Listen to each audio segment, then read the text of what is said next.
అనగనగా భీమవరం అనే ఒక చిన్న పల్లెటూరు గ్రామం ఉంటుంది.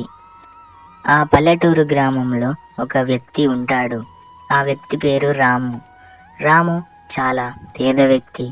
రాముకి కనీసం 1 ఎకరం భూమి అలాగే పొలం కూడా లేదు.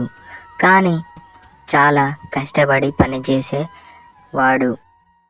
రాము మరియు అతని భార్య చాలా మంచి భార్యాభర్తలు.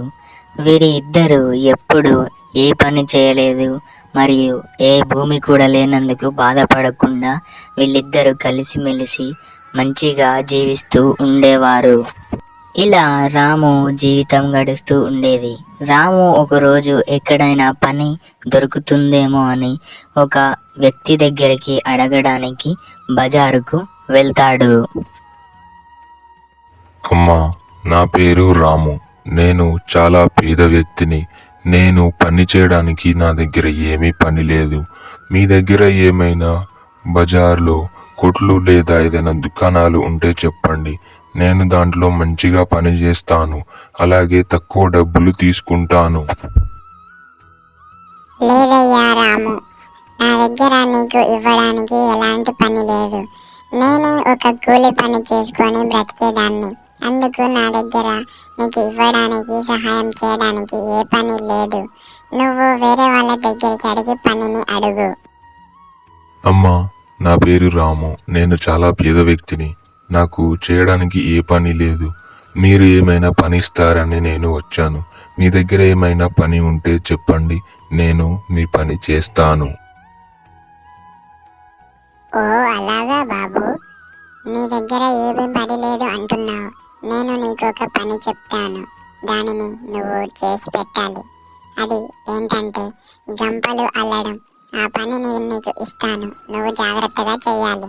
ఇలా రాము బజార్ మొత్తం తిరగగా అతనికి ఒక గంపలు అల్లే పని ఒక వ్యక్తి ఇస్తుంది. అలా రాము చాలా సంతోషించి ఆ గంపలు అమ్మడానికి బజారుకు వెళ్ళి ఆ బండి మీద అమ్ముతా ఉంటాడు. కానీ రాముకి ఒక్క గిరాకీ కూడా రాదు.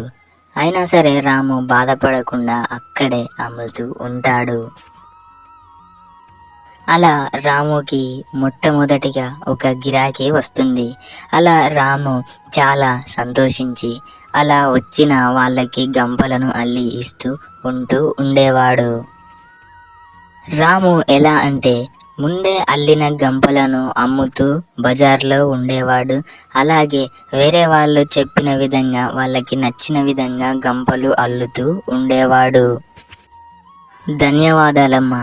అలాగే మీకు ఇంకేమైనా మంచి గంపలు కావాలంటే నా దగ్గరికి రండి. నేను మీకు మంచి గంపలను అల్లి ఇస్తాను. అలాగే మీ వాళ్ళకి కూడా చెప్పండి నా దగ్గరికి రమ్మని. ఇలా రాము వ్యాపారం చాలా మంచిగా నడుస్తూ ఉండేది. దానికి రాము చాలా సంతోషంగా అలాగే ఆ పని ఇచ్చిన వారికి రుణపడి ఉండేవాడు. రాము దగ్గరికి ఒకరు కాదు, రాము దగ్గరికి చాలా మంచి గిరాకీలు వచ్చాయి. అలాగే రాము దాన్ని మంచిగా వినియోగించుకుంటూ మంచిగా వాళ్ళకి గంపలు అల్లుతూ మంచిగా డబ్బులు సంపాదిస్తూ జీవిస్తూ ఉండేవాడు. అలాగే తన భార్య మరియు రాము వచ్చిన డబ్బులతో చాలా మంచిగా జీవిస్తూ అలాగే సంతోషంగా ఉండేవారు. కానీ రాముకి ఆ గంపలు అల్లడం పని ఇచ్చినందుకు తను చాలా సంతోషించి ఆ వ్యక్తికి రుణపడుతూ ఉండేవాడు.